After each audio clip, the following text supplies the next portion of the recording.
As they entered into Capernaum, and forthwith upon the Sabbath days going into the synagogue, he taught them. And they were astonished at his doctrine, for he was teaching them as one having power, and not as the scribes. And there was in their synagogue a man with an unclean spirit, and he cried out, saying, What have we to do with thee, Jesus of Nazareth? Art thou come to destroy us? I know who thou art, the Holy One of God. And Jesus threatened him, saying, Speak no more, and go out of the man. And the unclean spirit, tearing him, and crying out with loud voice, went out of him. And they were all amazed, insomuch that they questioned among themselves, saying, What thing is this? What is this new doctrine? For with power he commandeth even the unclean spirits, and they obey him. And the fame of him was spread forthwith into all the country of Galilee.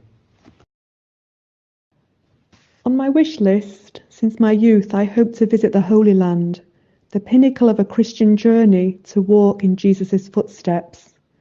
The Lord answered the desire of my heart last year with a mission trip to the Holy Land.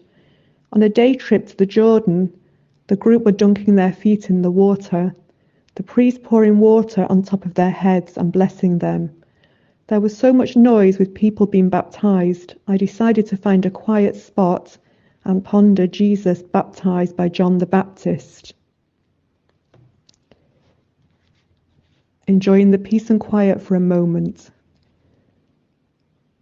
In today's Gospel, Jesus went into the synagogue and began to teach. Just then there was a man possessed by an unclean spirit who kept shouting, Jesus of Nazareth, have you come to destroy us? I know you are the Holy One of God. Here the unclean spirit is announcing who Jesus is. Then I heard roaring and chaos broke out. I jumped up as I thought someone was sick, and I have done first aid. Maybe I could help.